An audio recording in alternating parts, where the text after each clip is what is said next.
नमस्कार. पुन्हा एकदा आपलं स्वागत. अगोदरच्या भागामध्ये ज्यावेळेस आपण लाईट गेली त्यावेळेस ज्या ठिकाणाहून आपण व्हिडिओ बंद केला होता त्या ठिकाणाहूनच आपण व्हिडिओ सुरू करत आहोत आणि आता पुढे आपण अभ्यासाला सुरुवात करणार आहोत. आता बघा आपण इथपर्यंत आलेले होते की पृथ्वीच्या व चंद्राच्या वस्तुमानाचे गुणोत्तर m/mm बरोबर 81. पृथ्वीच्या RE म्हणजे रेडियस ऑफ द अर्थ, चंद्राच्या RM म्हणजे रेडियस ऑफ द मून, त्रिज्यांचे गुणोत्तर RE/rm बरोबर 3.7. इथपर्यंत आपण आले. आता त्याच्यानंतर पुढे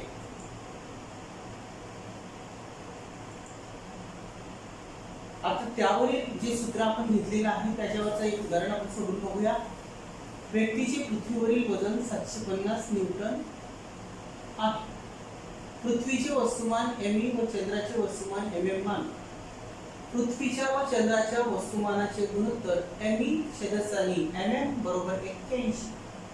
पृथ्वीच्या RE व चंद्राच्या rm त्रिज्यांचे गुणोत्तर RE/rm बरोबर 3.7. समजा त्या व्यक्तीचे वस्तुमान m किलोग्रॅम आहे असं आपण मानलं. समजा त्या व्यक्तीचं जे वस्तुमान आहे ते आपण m किलोग्रॅम मानलं तर पृथ्वीवरील वजन बरोबर mg होईल. mg बरोबर 750 न्यूटन दिलेले आहे. 750 न्यूटन या ठिकाणी दिलेलं आहे. वर बघा आपल्याला पहिलेच सुरुवातीला दिल्या पृथ्वीवरील व्यक्तीचे वजन 750 n आहे.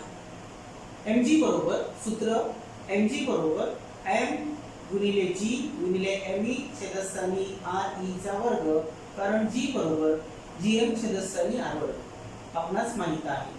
म्हणजे आता आपण यामध्ये किमती टाकणार आहोत आणि पुढचं जी पायरी असेल त्यामध्ये आपल्याला या सर्व किमती ज्या आपण भरणार आहोत ते या ठिकाणी टाकू आणि नंतर ते उदाहरण सोडूया. बघा gm/r वर्ग बरोबर g हे आपल्याला माहिती आहे. आता mg बरोबर हे आपण सूत्र अगोदरच बघितलं. mg बरोबर m गुणिले g गुणिले me/re चा वर्ग. g बरोबर gm/r वर्ग हे आपल्याला माहिती. मग g ची किंमत जिथे स्मॉल g आहे तिथे आपण gm/r वर्ग ठेवणार आहेत. म्हणजे या ठिकाणी gm/r वर्ग m. आता हा m बघा, mg बरोबर 750 mg म्हणजे m गुणिले g गुणिले me/re चा वर्ग. ही किंमत आपण 750 mg ची टाकलेली, कारण mg ची किंमत आपल्याला माहिती आहे.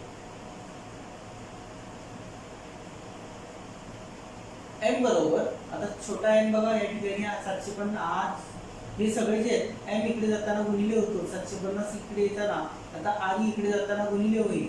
त्याच्यानंतर gme जो आहे g गुणिले me तो छेदस्थानी गेला आणि अशा पद्धतीने आपण आता याच्यामध्ये किमती टाकलेल्या आहेत. 750 re चा वर्ग आणि तिरकस गुणाकार केलेला आहे. तिरकस गुणाकार केल्यामुळे हे आपल्याकडे मिळालेलं आहे.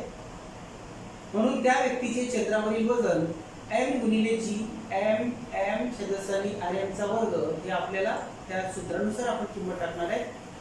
चंद्रावरील वजन हे पृथ्वीवरील वजन झालं. त्याच्यानंतर m ची किंमत ठेवू.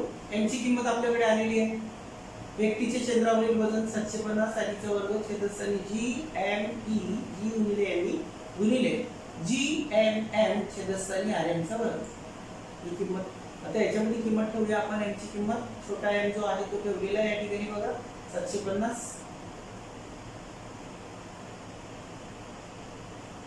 व्यक्तीचे चंद्रावरील वजन आता 750 बघा, 750 गुणिले शेवट साईडला काढलाय re चा वर्ग छेदस्थानी rm चा वर्ग. हा छेदस्थानी आला आणि हा जो आहे gm. आता बघा gm जो आहे तो काय होईल या ठिकाणचा gm आहे. gm पृथ्वीचा आहे आणि हा कोणाचा आहे, चंद्राचा आहे. मग g आणि g कट केलाय. ओके. आता 750 गुणिले re चा वर्ग छेदस्थानी rm चा वर्ग गुणिले m/me. mm म्हणजे तुम्हाला माहिती आहे मास ऑफ द मून आणि me म्हणजे मास ऑफ द अर्थ म्हणजे चंद्राचे वस्तुमान आणि पृथ्वीचे वस्तुमान. इथे सुद्धा आपल्याला माहिती आहे रेडियस ऑफ द अर्थ म्हणजे पृथ्वीची त्रिज्या आणि रेडियस ऑफ द मून म्हणजे चंद्राची त्रिज्या.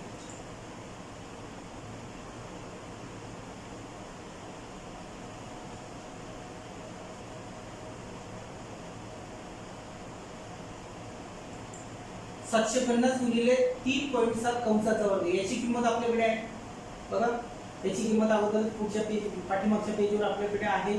आर ई चा वर्ग छेदस्थानी आर एम चा वर्ग म्हणजे त्रिज्येचं गुणोत्तर जे आहे आधी छेदस्थानी आर एम चं उत्तर 3.7 आणि दोघांचा वर्ग आहे म्हणून कंसाचा वर्ग. आणि याची किंमत सुद्धा आपल्याकडे गुणोत्तराच्या स्वरूपात आलेली आहे. एक छेदस्थानी 81 अगोदर सुरुवातीला आपण म्हटलंय की चंद्र आणि पृथ्वी याचे जे गुणोत्तर आहे मासचे वस्तुमानाचे त्याची किंमत एक छेदस्थानी 81 आहे म्हणून किंमत टाकली. आणि आता तिथंच गुणाकार असेल भागाकार असेल तर या ठिकाणी करून आपलं उत्तर या ठिकाणी तयार असेल. बघा सगळ्याचा भागाकार केलाय गुणाकार केलाय. अगोदर या 750 गुणिले 3.7 गुणिले 3.7 गुणिले 1 छेदस्थानी 81 अगोदर यांचा गुणाकार केल्यावर म्हणजे 3.7 दोनदा लिहायचा नंतर 750 शी त्याचा गुणाकार करायचा आणि 81 ने भाग दिला तर 126.8 न्यूटन हे व्यक्तीचे चंद्रावरील वजन असेल. चंद्रावरील वजन पृथ्वीवरील वजनाच्या जवळजवळ 1/6 आहे. आता आपण 750 होतं तुमच्या लक्षात आलं असेल पृथ्वीवर 750 न्यूटन होतं भागिले जरी 6 केला आपण तर शक्यता आहे 572 आणि 636 याच्या आसपास येण्याची शक्यता आहे. ओके म्हणजे थोडंसं नॉर्मल इकडे तिकडे पॉईंट मध्ये फरक होतो पण त्याच्यावरून असं निष्कर्ष निघतो की चंद्रावरील वजन पृथ्वीवरील वजनाच्या जवळजवळ 1/6 म्हणजे 1/6 पट आहे.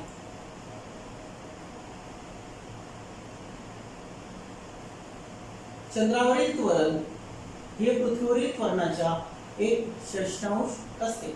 जसं वजन 1/6 आहे तसंच त्वरण सुद्धा 1/6 म्हणजे 1/6 असते. दोन्ही सेमच असतात.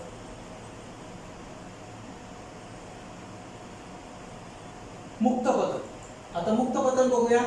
मुक्त पतन समजून घेण्यासाठी एक साधा प्रयोग करू. बघा एक व्हिडिओ आपल्या समोर आहे.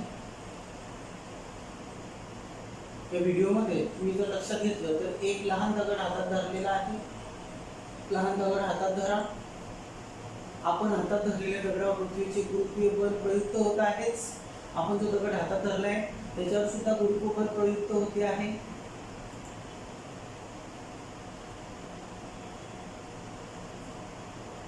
तो जो दगड आहे परंतु आपल्या हाताने विरुद्ध दिशेने लावलेले बल त्याला संतुलित करत आहे व तो दगड स्थिर आहे. म्हणजे जेवढं गुरुत्वबल त्याच्यावर कार्य करते पण आपल्या शरीरातील बल त्याच्यावर संतुलित बल त्याच्यावर कार्य करते म्हणून तो दगड आपल्या हातात स्थिर आहे.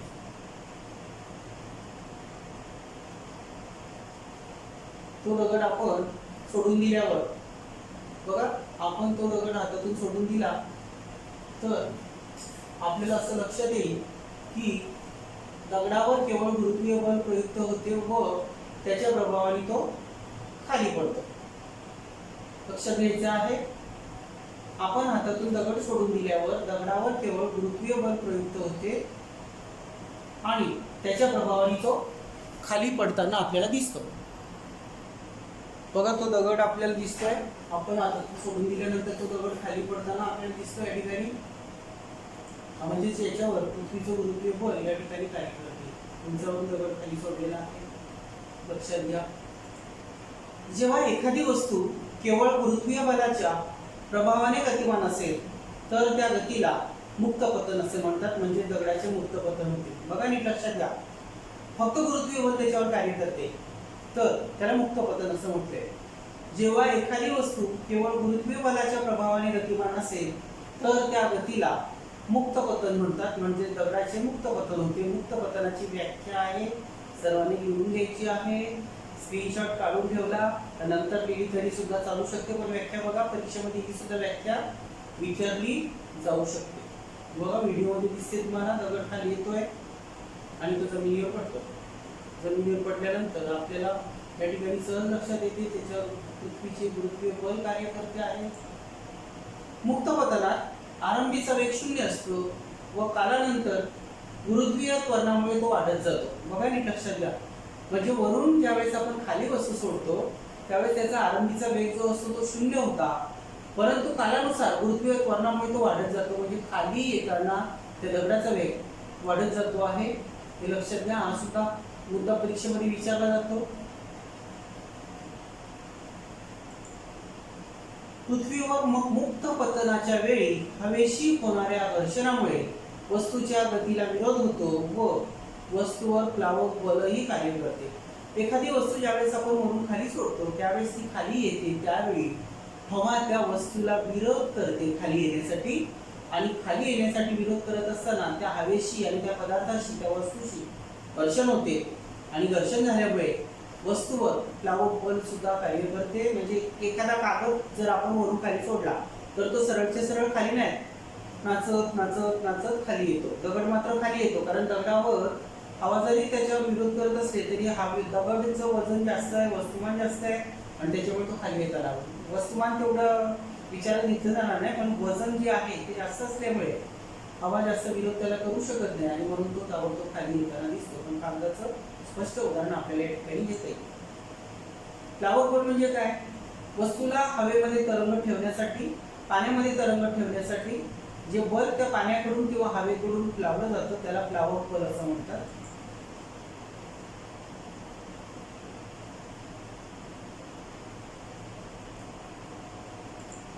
म्हणून खऱ्या अर्थाने मुक्त पतन हे हवेत होऊ शकत नाही, ते केवळ निर्वातातच शक्य आहे. म्हणजे मुक्त पतन हे हवेमध्ये होणं शक्य नाहीये, आणि म्हणून कारण त्याच्यावर हवा जी असते ती विरोध करते. म्हणून इथे लिहिलंय, म्हणून खऱ्या अर्थाने मुक्त पतन हे हवेत होऊ शकत नाही, ते केवळ निर्वातातच शक्य आहे.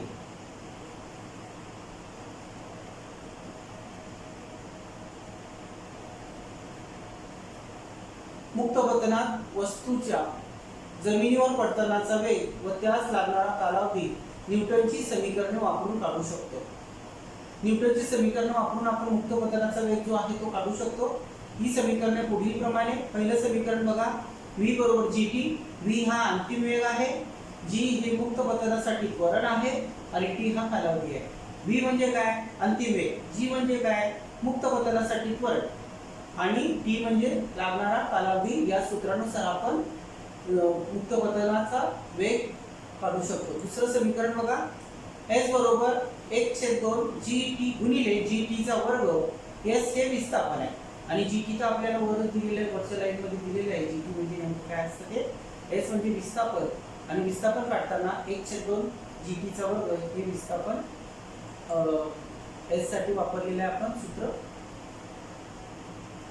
इथे बघा, s बरोबर 1/2 गुणिले gt चा वर्ग. आणि तिसरं समीकरण आहे v चा वर्ग बरोबर 2 गुणिले g गुणिले s. g म्हणजे आपल्याला माहिती आहे, s म्हणजे आपल्याला माहिती आहे, आणि v सुद्धा आपल्याला माहिती आहे. तिन्ही शब्द जे आहेत वर आपले गेलेले आहेत, आणि s हा जो चौथा शब्द होता बघा इथे, v बरोबर g 3 आणि s हा चौथा, सगळ्यांचं स्पष्टीकरण याच्यामध्ये आलेलं आहे. बघा, अंतिम वेग, मुक्त पतन त्वरण, आणि t म्हणजे कालावधी, आणि s म्हणजे विस्थापन. याच्यामध्ये ते किती परत आपल्याला या ठिकाणी भरायचे आहे.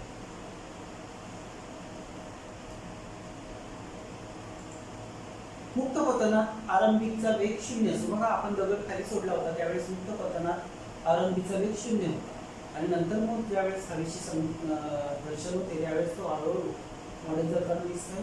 म्हणून u बरोबर 0. आरंभीचा वेग म्हणजे सुरुवातीचा वेग 0 असतो. सरळ वर फेकलेल्या वस्तूच्या गतीचा अभ्यास करताना g चे मूल्य g ऐवजी वजा g घ्यावे लागते. सॉरी, म्हणजेच बघा, नीट लक्षात घ्या, खालून वर ज्यावेळेस पदार्थ आपण फेकतो त्यावेळेस तो पृथ्वीपासून लांब जातो. पृथ्वीपासून लांब जातो म्हणजे पृथ्वीपासून गुण होतो, हे लक्षात घ्या, आणि पृथ्वीकडे येतो. म्हणजे एखादी वस्तू आपल्यापासून, बघा, आपले पैसे जर आपल्या खिशापासून लांब जात असतील तर ते वजा होतात, कमी होतात म्हणजे वजा होतात, म्हणजे हळूहळू कमी होतात आणि नंतर संपून जातात, 0 होतात. तसे इथे बघा, एखादा पदार्थ पृथ्वीपासून जर वर फेकला, सरळ वर फेकलेल्या वस्तूच्या गतीचा अभ्यास करताना g चे मूल्य g ऐवजी ऋण g घ्यावे लागते. म्हणजे g हा जो वरून आला होता त्यावेळेस आपण धन g घेतला होता, पण ज्यावेळेस खालून आपण वर फेकतोय त्यावेळेस ऋण झालेलं आहे, म्हणून g चं मूल्य ऋण घेतात. मग आता खाली येताना तो धन झाला, तो वर फेकताना वर फेकलेल्या वस्तूचा गतीचा अभ्यास करताना ते आपल्या लक्षात येईल. कारण इथे त्वरण वेगाच्या विरुद्ध दिशेने असते. येथे वर जाणाऱ्या वस्तूचा वेग कमी होत जाईल, खाली येणाऱ्या वस्तूचा वेग वाढत होता. वर जाणाऱ्या वस्तूचा वेग कमी होतोय आणि कुठेतरी असा एक क्षण येतो की जिथे तो थोडा थांबतो आणि थांबल्यानंतर परत लगेच खाली यायला सुरुवात होते. म्हणजे वेग कमी होणे आणि जास्त होणे हे दोन महत्त्वाचे मुद्दे आहेत. जर वेग जास्त होत असेल तर धनत्वरण, वेग कमी होत असेल तर ऋणत्वरण, हे याच्यावरून लक्षात येईल.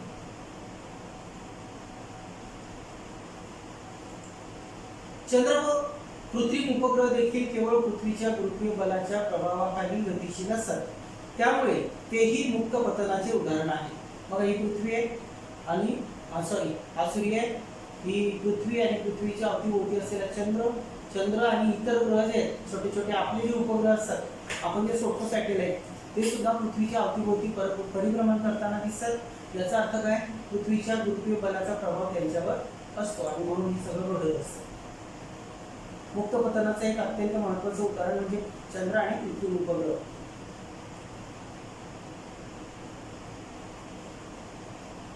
मुक्त पतनासाठी सोडवलेली काही उदाहरणं आहेत.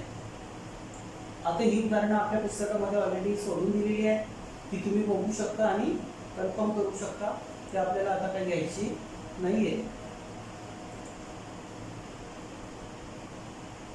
मुक्ती वेगाचे सूत्र.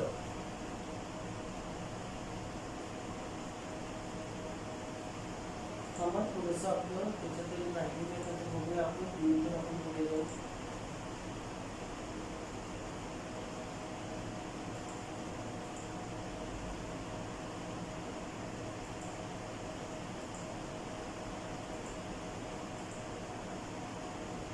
स्थितीज ऊर्जा, गुरुत्वीय स्थितीज ऊर्जा आपण याचा अभ्यास करूया. कारण ती उदाहरणं आपण सोडवलेली आहेत ऑलरेडी पुस्तकामध्ये दिलेली सोडून, त्याच्यामुळे आपण इथून आता सुरुवात करणार आहोत. थोडं मी लक्षात घ्या. याच्यामध्ये जर विचार केला तर ही उदाहरणं ऑलरेडी आपल्या पुस्तकामध्ये सोडवून दिलेली आहेत आणि सोडवून दिलेली उदाहरणं तुम्ही दोनदा जरी वहीमध्ये लिहून काढली तर वर्ग काढल्यानंतर आपण स्पष्ट करूया.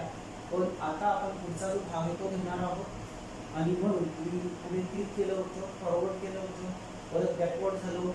बॅकवर्ड झाल्यानंतर बघा आता पुढचा मुद्दा येतोय गुरुत्वीय स्थितीज ऊर्जा. गुरुत्वीय स्थितीज ऊर्जामध्ये स्थितीज ऊर्जेबद्दल आपण मागील इथे शिकलोय. तुम्हाला माहिती असेल स्थितीज ऊर्जा म्हणजे काय? चला सांगा कोणीतरी. मम्मी पप्पांना सांगून बघा. प्रश्न तुम्हाला विचारलाय, मम्मी किंवा पप्पांनी त्याच्या उत्तराकडे लक्ष द्यायचं आहे आणि उत्तर जे आता मी सांगणार आहे तेच उत्तर आहे का ते बघा. मम्मी पप्पांनी सुद्धा जर घरी असतील तर त्यांनी सुद्धा यामध्ये विद्यार्थ्यांच्या जवळ व्हिडिओ चालू असताना जरा निरीक्षण करा विद्यार्थ्यांचं, म्हणजे तुमच्या पाल्यांचं. वस्तूच्या विशिष्ट स्थितीमुळे किंवा स्थानामुळे त्यात जी ऊर्जा सामावलेली असते तिला स्थितीज ऊर्जा असं म्हणतात. तुम्ही मोबाईल हातात घेऊन बसलेले आहेत, कोणत्याही प्रकारची हालचाल करत नाहीये, स्थिती तुमची ती आहे, स्थान तुमचं एकच आहे, त्यात जी ऊर्जा सामावलेली असते तिला स्थितीज ऊर्जा असं म्हणतात. पलंगावर टाकलेली गादी, तिची स्थिती, तिचं स्थान, त्यामुळे तिच्यात ऊर्जा सामावली जाते, तिला स्थितीज ऊर्जा असं म्हणतात. तुम्ही उदाहरण लिहिताना परीक्षेमध्ये येण्याखाली पलंगावर टाकलेली गादी, दगड घेतला, एका ठिकाणी ठेवलेला दगड, त्याला सुद्धा स्थितीज ऊर्जा असते. प्रत्येक पदार्थाच्या अंगी ही ऊर्जा साठवलेली असते आणि साठवलेली जी ऊर्जा असते तिलाच स्थितीज ऊर्जा असं म्हणतात. सामावलेली ऊर्जा म्हटलं तरी चालू शकते. स्थितीज ऊर्जा सापेक्ष असते व पृष्ठभागापासून वस्तूची उंची वाढवल्यास ती वाढत जाते. पृष्ठभागापासून वस्तूची उंची जर वाढवली तर स्थितीज ऊर्जा वाढत जाते आणि हे या ठिकाणी दिसते बघा. उंचावरून येणारा जो चेंडू आहे तो अतिशय वेगाने खाली येतो. स्थितीज ऊर्जा सापेक्ष असते व पृष्ठभागावरून वस्तूची उंची वाढवल्यास ती परत वाढत जाते. ती वाढत जाताना बघा खाली एकदम त्याचा वेग वाढतो. एम वस्तुमान असलेल्या व पृथ्वीच्या पृष्ठभागापासून h एवढ्या अंतरावर किंवा एवढ्या उंचीवर असलेल्या वस्तूची गुरुत्वीय स्थितीज ऊर्जा mgh, m गुणिले g गुणिले h. m म्हणजे वस्तुमान, g म्हणजे गुरुत्व त्वरण आणि h म्हणजे उंची. एवढी उंची जास्त. बघा हे सूत्र आपल्या 9वी मध्ये सुद्धा होतं. स्थितीज ऊर्जेचं सूत्र वापरून आपण एखादं गणित सोडवलेलं असेल, मग ते सोडवतो यावर्षी तुमचा परीक्षा सोडणार नाही ते गणित.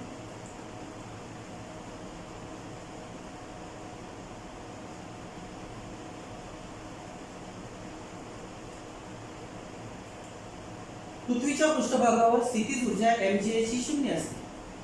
mgh ही शून्य असते पृथ्वीच्या पृष्ठभागावर. इथे mgh शून्य झाला. h चे मूल्य पृथ्वीच्या त्रिज्येच्या तुलनेत अगदी कमी असल्यास g चे मूल्य स्थिर ठरते. h चे मूल्य जर कमी असेल, h चे मूल्य अत्यंत कमी असेल तर पृथ्वीच्या त्रिज्येच्या तुलनेत अगदी कमी असल्यास g चे मूल्य नेहमी स्थिर असते. म्हणजे कायमस्वरूपी ते एकच ठेवलं जातं की जर h कमी असेल, उंची कमी असेल तर g चे मूल्य स्थिर राहतं. परंतु h हे मूल्य अधिक असताना g चे मूल्य कमी होत जाते. h अधिक असेल तर g चे मूल्य जे आहे ते कमी होताना दिसते, कमी होत जाते. जसं आपण वर जाताना अगोदर बघितलं होतं, आपण वर जाताना त्वरण जे आहे ते कमी होताना दिसते. एखादी वस्तू पृथ्वीपासून अनंत अंतरावर असताना g चे मूल्य शून्य असते. बघा, अनंत अंतरावर असताना g चे मूल्य शून्य, त्यामुळे त्या वस्तूची स्थितीज ऊर्जा शून्य धरली जाते. म्हणून त्या वस्तूची स्थितीज ऊर्जा जी आहे तिच्या मध्ये जी सामावलेली ऊर्जा आहे ती शून्य धरली जाते.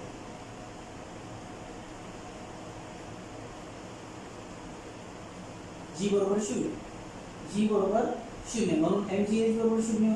कारण सूत्र आपल्याकडे आहे, अनंत अंतरावर पदार्थ ठेवलेला आहे.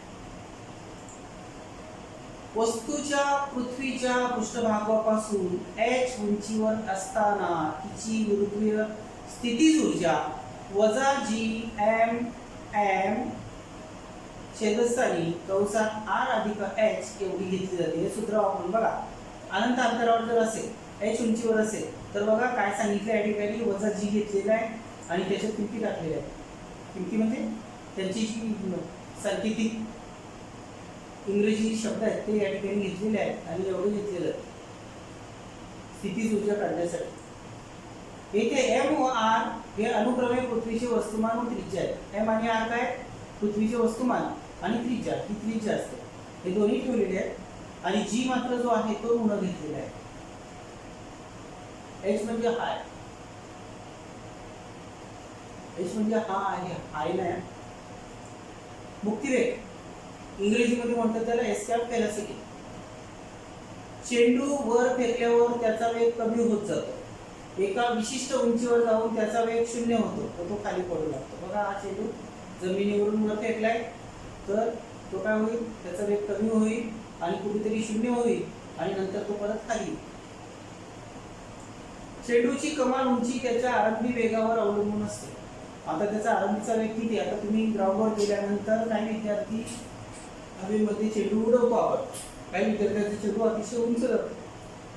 मग त्याचा आरंभीचा वेग जेवढा जास्त असेल तेवढा तो चेंडू वर जाईल. काही विद्यार्थ्यांचा चेंडू काही वर जात नाही कारण त्यांचा आरंभीचा वेग शून्य असतो, त्याच्याकडून लावलेलं बल जरा कमी असेल आणि म्हणून तो चेंडू जास्त वर जाताना दिसत नाही. म्हणून चेंडूची कमाल उंची त्याच्या आरंभी वेगावर अवलंबून असते. म्हणून चेंडूचा सुरुवातीचा वेग जितका जास्त तितका चेंडू जास्त उंचीवर जाईल. याचे कारण चेंडूचा जितका वेग जास्त तितका तो चेंडू पृथ्वीच्या आकर्षणाच्या बघा, पृथ्वीच्या आकर्षणाच्या विरुद्ध कार्य तो करत असेल, म्हणजे वेग जास्त आहे. म्हणून इथे या ठिकाणी दिसले बघा, कारण चेंडूचा जितका वेग जास्त तितका तो चेंडू पृथ्वीच्या आकर्षणाचा प्रतिकार करू शकतो. आपण चेंडूचा आरंभीचा वेग वाढवत गेलो तर पृथ्वी तो अधिकाधिक उंच जाईल. आपण चेंडूचा आरंभीचा वेग वाढवत गेलो तर तो अधिकाधिक उंच जाईल व एक विशिष्ट आरंभ वेग असा असेल की त्या वेगाने वर फेकलेला चेंडू पृथ्वीच्या, बघा, वर फेकलेला चेंडू पृथ्वीच्या बाजूला पृथ्वीकडे येण्यास सुरुवात होईल. इथे तो शून्य होईल, शून्य झाला. आता शून्य झाल्यानंतर बघा, गुरुत्वाकर्षणावर मात करू शकेल व तो परत पृथ्वीवर पडणार नाही. जर तो याच्या पलीकडे गेला तर तो परत, म्हणजे अवकाश जे यान जे असतात ते पृथ्वीच्या कक्षेच्या बाहेर गेल्यानंतर त्यांच्यावर गुरुत्वाकर्षण शक्ती कार्य करत नाही आणि म्हणून त्यांच्यावर पृथ्वी जी आहे ते पृथ्वीकडे आकर्षित किंवा पृथ्वीवर खेचले जात नाही. त्याचं कारण विमान कधीही पृथ्वीच्या कक्षेच्या बाहेर जात नाही आणि जर कक्षेच्या बाहेर गेलं तर ते भरकटत राहतं, ते कधी पृथ्वीवर येण्याची शक्यता नसते. हे लक्षात घ्यायचं. अवकाशयान आणि विमानामध्ये हा फरक आहे विमान हे पृथ्वीच्या कक्षेतच उडते आणि अवकाशयान जे आहे ते पृथ्वीच्या कक्षेच्या बाहेर उडते, म्हणजे वर गेल्यानंतर त्यांना जास्त इंधनाची गरज पडत नाही, कारण पृथ्वीचं गुरुत्वाकर्षण बल त्याच्यावर कार्य करत नाही. आणि म्हणून आपण सहजपणे सांगू शकतो की हा पृथ्वीच्या कक्षेच्या पलीकडे गेलेला आहे, तो परत पृथ्वीवर पडणार नाही. आरंभ वेगाच्या या विशिष्ट मूल्यास मुक्तिवेग वेलोसिटी एस्केप वेलोसिटी म्हणतात, कारण तो पृथ्वीच्या आकर्षणापासून मुक्त होईल. पृथ्वीच्या आकर्षणापासून तो पदार्थ मुक्त झालाय आणि म्हणून तो आरंभ वेगाच्या विशिष्ट मूल्यास मुक्तिवेग असं म्हणतात. सॉरी, शब्द बदलला होता, असू नका. आरंभ वेग मुक्ती वेगा एवढा असलेली वस्तू पृथ्वीच्या पृष्ठभागापासून सरळ वर जाते. गुरुत्वाकर्षणाचे बल हे अनंत अंतरावर शून्य होते व वस्तू स्थिर होते. वस्तू स्थिर कधी होते बघा? गुरुत्वाकर्षणाचे बल हे अनंत अंतरावर शून्य होते आणि वस्तू स्थिर होते. व्हिडिओ पण बघत राहा मधून मधून आणि स्क्रीनशॉट काढून हे सगळं तुम्हाला घ्यायचं आहे. नेहमीसाठी कंटाळा करायचा नाही. 3 महिने तुम्ही आराम केलाय. नाईलाजाने कशाने आपल्याला आराम करायला मिळालेला होता आणि स्वतःची काळजी घेण्यासाठी 3 महिने होते. कोण कोणाला स्वतः किती पद्धतीने सुरक्षित ठेवू शकतो ही आपली परीक्षा होती आणि तुम्ही सगळे सुरक्षित आहेत याचा अर्थ तुम्ही स्वतःची काळजी घेता हे सहज त्याच्यावरून स्पष्ट होते. मुक्तिवेगाचे सूत्र. मुक्तिवेगाचे सूत्र आपल्याला बघायचं आहे. हे सूत्र आपण या ठिकाणी बघताना बघा याच्यात दिलेले आहे पृथ्वीच्या पृष्ठभागावर त्याच्यानंतर इथे जर आपण विचार केला पृथ्वीच्या पृष्ठभागावर असेल तर मुक्तिवेगाचं सूत्र आपल्याला गतीज ऊर्जा बरोबर 1/2 m गुणिले v चा वर्ग ESC आणि पृथ्वीपासून अनंत अंतरावर असेल तर गतीज ऊर्जा 0 असते. पृथ्वीच्या अनंत अंतरावर असेल तर गतीज ऊर्जा 0 असते. स्थितीज ऊर्जा बरोबर वजा Gm छेदस्थानी r. ही बघा स्थितीज ऊर्जा म्हणजे पृथ्वीच्या याच्यामध्ये जर आपण विचार केला तर इथे स्थितीज ऊर्जा बघा अनंत अंतरावर असताना वजा Gm छेदस्थानी इन्फिनिटी बरोबर 0. हा दिसतो इथे इन्फिनिटी म्हणजे अव्याख्येय आपण सांगू शकतो आणि ती किंमत म्हणजे अनंत अंतरावर म्हणजे इन्फिनिटी किती पण अंतर असेल. इन्फिनिटी म्हणजे आपला हा शब्द गेलेला आहे अगोदरच सांगू शकत नाही असं. भूमितीच्या पुस्तकात कदाचित ज्यावेळेस आपण साइन कॉस टॅनची गुणोत्तरे घेतली त्यावेळेस याचं उत्तर आपल्याला अव्याख्या म्हणून आलेलं होतं. सांगू शकत नॉट टू फाइंड इंग्लिशमध्ये होतं. तिसरा क्रमांक बघूया. स्थितीज ऊर्जेचं झालंय, स्थितीज ऊर्जा झालंय, गतीज ऊर्जा झालंय.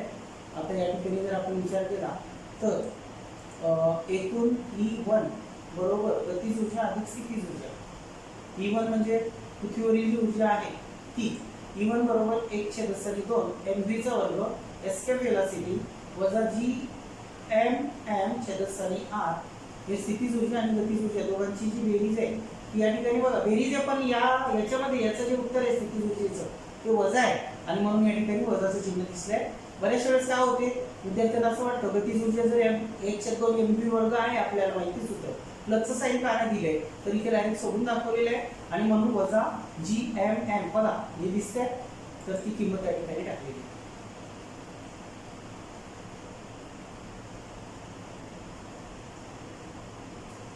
एकूण ऊर्जा E2 बरोबर गतीज ऊर्जा अधिक स्थितीज ऊर्जा. बघा गतीज ऊर्जेचं उत्तर 0 आहे आणि स्थितीज ऊर्जा सुद्धा 0 आहे म्हणजे E2 बरोबर 0. लक्षात आलं असेल तुमच्या. म्हणून ऊर्जा अक्षयतेच्या अक्षयतेप्रमाणे म्हणजे ऊर्जा अक्षयतेचा नियम E1 बरोबर E2. E1 बरोबर E2. E1 ची किंमत आणि E2 ची किंमत सारखी असते ऊर्जा अक्षयतेचा नियमानुसार. मग इथे जर आपण विचार केला तर बघा 1/2 mv चा वर्ग हे आपण या ठिकाणी काढलेलं होतं. या बाजूला तिसऱ्या क्रमांकात वजा Gm छेदस्थानी r आणि E2 आपल्याकडे 0 आलेला आहे म्हणून हे सगळे किंमत जी आहे ती काय होते 0 होते. हे लक्षात घ्यायचं आपल्याला या ठिकाणी. हे मुक्तिवेगाचं सूत्र आपण बघतो आहोत. म्हणजे इथे लक्षात घेताना E1 बरोबर E2 लक्षात घ्या.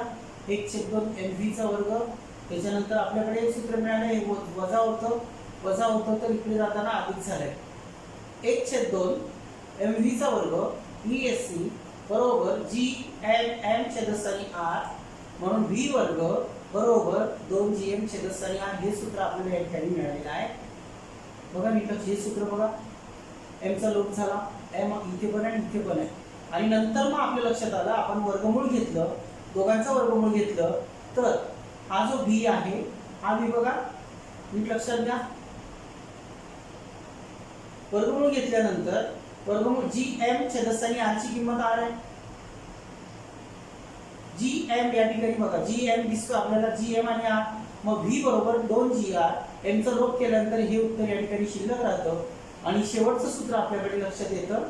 तर आपण त्याच्यात किंमत टाकणार आहोत. किंमत बघा 2 गुणिले 9.8 g चं मूल्य 9.8, r ची किंमत 6.4 गुणिले 10 चा 6वा घातांक. या अगोदरच्या ह्याच्यात आपण बघितलेलं आहे 6 चा वर्ग या ठिकाणी आलं होतं, घातांक घेतला होता आपण कंसाचा.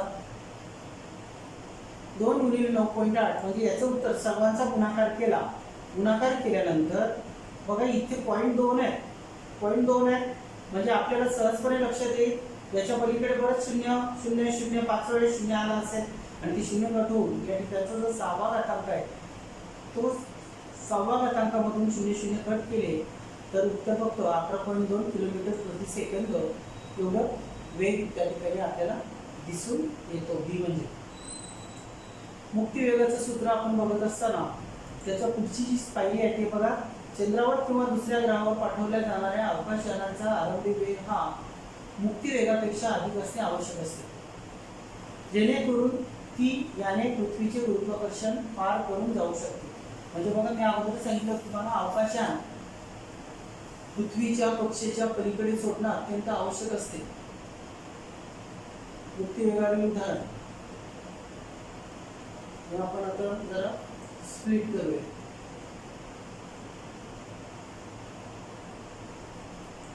तर हे उदाहरण आपल्या पुस्तकामध्ये सोडलेलं आहे.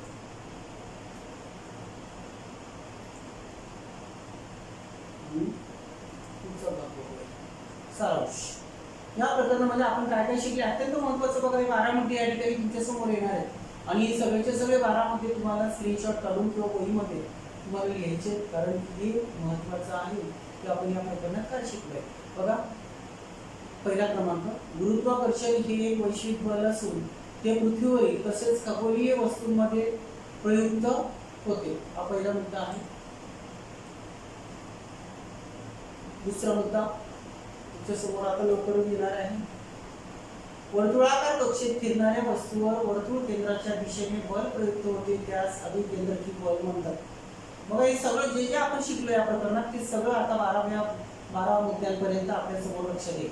योहानस केपलर या शास्त्रज्ञाने ग्रहांच्या गतीविषयी 3 नियम मांडले, हे सुद्धा आपण बघितले. चौथा मुद्दा, विश्वातील प्रत्येक वस्तू इतर प्रत्येक वस्तूला ठराविक बलाने आकर्षित करते. हे बल वस्तूच्या वस्तुमानाच्या गुणाकाराशी समानुपाती व त्यांच्यामधील अंतराच्या वर्गाशी व्यस्तानुपाती असते. यास गुरुत्वाकर्षणाचा सिद्धांत म्हणतात आणि F समानुपाती m1 गुणिले m2 छेदस्थानी d वर्ग हे सुद्धा आपण अगोदरच्या याच्यात सुरुवातीला बघितलेलं आहे.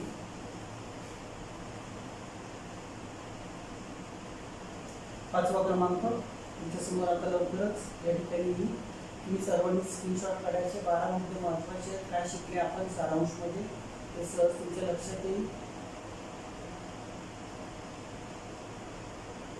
आणि म्हणून प्रत्येकाने स्क्रीनशॉट काढून वहीमध्ये लिहिणं अत्यंत आवश्यक असते. एअरफोन लावूनच शक्यतोवर मोबाईल ऐका. पृथ्वी तिच्या जवळील सर्व वस्तूंना गुरुत्वीय बलाने स्वतःकडे म्हणजेच केंद्राकडे आकर्षण घेते, त्यास गुरुत्वीय बल असं म्हणतात. गुरुत्वीय बलाची व्याख्या या ठिकाणी आलेली आहे बघा. त्याच्यानंतर 6वा क्रमांक, पृथ्वीच्या गुरुत्वीय बलामुळेही वस्तूचे त्वरण होते, त्यास गुरुत्व त्वरण म्हणतात. ते जी या अक्षराने दर्शवतात. गुरुत्व त्वरण जी या अक्षराने दर्शवलं जातं.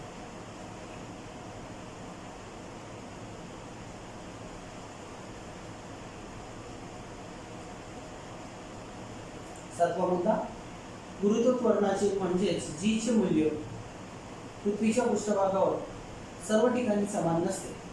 उंचीनुसार व खोलीनुसार जीचे मूल्य अगोदरच बघा मी सांगितलं तुम्हाला, जीचे मूल्य समान नसते. स्थळ बदललं, ठिकाण बदललं तर जीचे मूल्य बदलण्याची शक्यता आहे आणि असतेच, बदलतेच, मूल्यात बदल होतोच.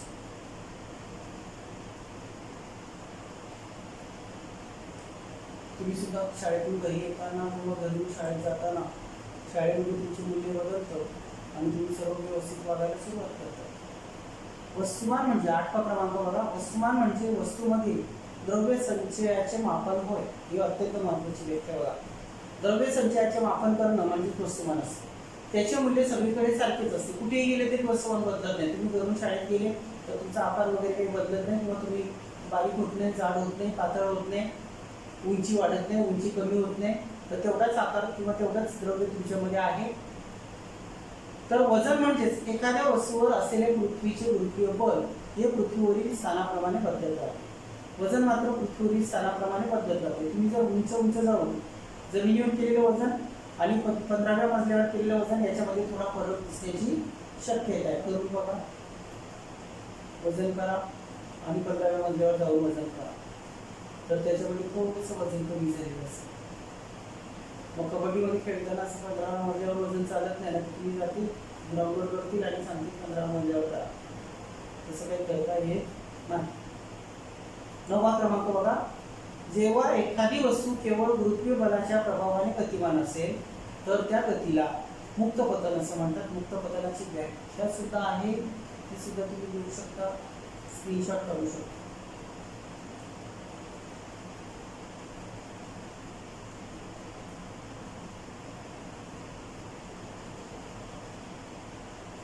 दहावा क्रमांक बघा. वस्तूच्या विशिष्ट स्थितीमुळे किंवा स्थानामुळे त्यात जी ऊर्जा सामावली जाते ती स्थितीज ऊर्जा होय, ही सापेक्ष असते. वस्तू h उंचीवर असताना तिची गुरुत्वीय स्थितीज ऊर्जा बरोबर वजा Gm छेदस्थानी r अधिक h कंस पूर्ण असते. 11वा क्रमांक.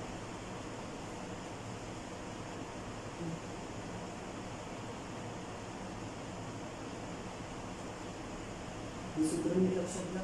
स्थितीज ऊर्जेचं जर जास्त उंचीवर असेल तर वजा घेतले आपण.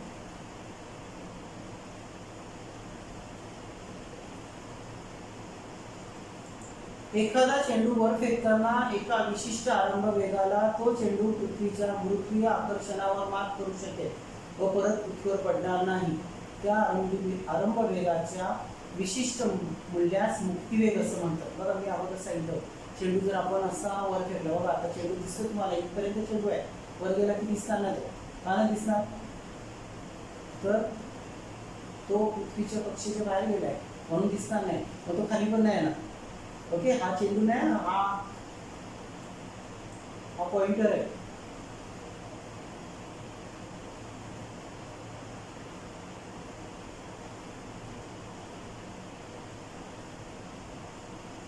आता 12वा क्रमांक आपल्या समोर येईल.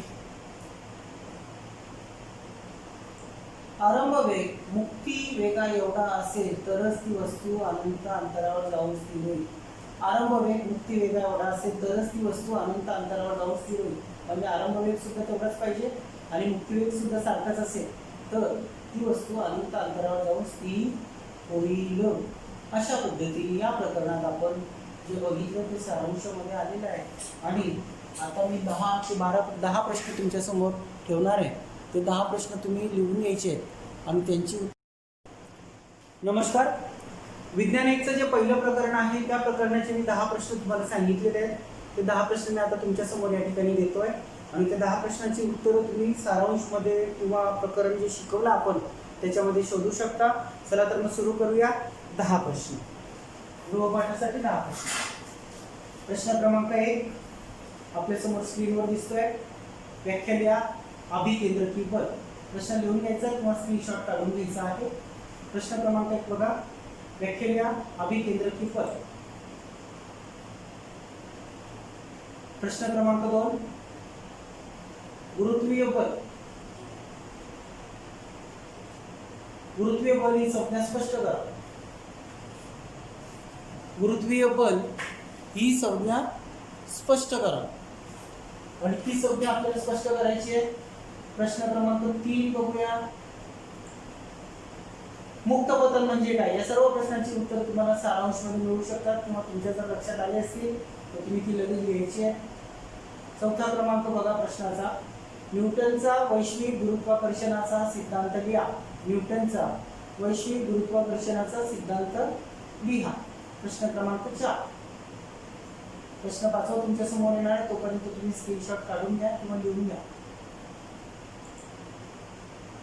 पृथ्वीच्या पृष्ठभागापासून मुक्त होण्यासाठी मुक्तिवेगाचे सूत्र लिहा. पृथ्वीच्या पृष्ठभागापासून मुक्त होण्यासाठी मुक्तिवेगाचे सूत्र लिहा. 6वा प्रश्न. गुरुत्व स्थिरांक G, ची SI आणि CGS एकके लिहा. प्रश्न बघा अजून एकदा. गुरुत्व स्थिरांक G, ची SI व CGS एकके लिहा. प्रश्न क्रमांक 7. G च्या मूल्यात कोणत्या घटकानुसार बदल होतात ते सांगा. G च्या मूल्यात कोणकोणत्या घटकांमध्ये बदल होतात, कोणकोणत्या घटकानुसार बदल होतात ते आपल्याला सांगायचं आहे.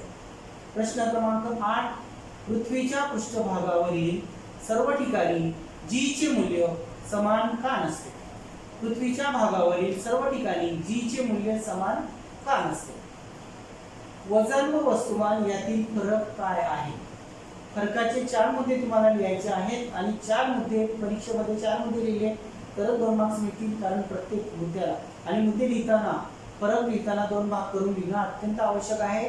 पहिला मुद्दा जर इकडे लिहिला तर पहिला मुद्दा इकडे लिहिताना परत एक रेषा तुम्हाला मारायची, नंतर दुसरा मुद्दा दुसऱ्या नवीन समोरासमोरच्या ओळीपासून सुरुवात करायची आहे. खालीवर मुद्दे येता कामा नयेत. खालीवर आले तर तो फरक होऊ शकत नाही, म्हणून सर्वांनी लक्षात घ्यायचं आहे. मुद्दा जिथे संपेल तेवढी ओळ जर दुसऱ्या याच्यात बाकी असेल इकडे तर ती सोडून द्यायची आणि नवीन ओळीवर सुरुवात करायची आहे. 4 मुद्दे लिहिल्यावर 2 मार्क्स तुम्हाला या ठिकाणी मिळणार आहे. प्रश्न क्रमांक 10. न्यूटनच्या गुरुत्वाकर्षण सिद्धांताचे महत्त्व सांगा. न्यूटनच्या गुरुत्वाकर्षण सिद्धांताचे महत्त्व सांगा. सिद्धांताचे महत्त्व सांगा. न्यूटनच्या गुरुत्वाकर्षण सिद्धांताचे महत्त्व सांगा. अशा पद्धतीने आपण 10 प्रश्न या ठिकाणी घेतलेले आहेत, लिहिलेले आहेत, स्क्रीनशॉट काढलेला आहे आणि याच पद्धतीने आपलं हे प्रकरण संपलेलं आहे. सर्व विद्यार्थ्यांनी 10 प्रश्नांची उत्तरं लिहून आणायची आहेत आणि गृहपाठामध्ये ती लिहायची. सर्व प्रश्नांची उत्तरं तुमच्या आताच्या व्हिडिओमध्ये मिळतील. नाही मिळाली तर ती पुस्तकं शोधू शकता तुम्ही. धन्यवाद. घरीच राहा, सुरक्षित राहा, आई वडिलांची काळजी घ्या, स्वतःची काळजी घ्या. बाहेर येताना मास्क लावून या. शाळा सुरू होईल त्यावेळेस तुम्हाला कळवलं जाईल. वारंवार फोन करून विचारत बसू नका शाळा कधी सुरू होणार आहे. धन्यवाद. नमस्कार. जय हिंद. जय महाराष्ट्र.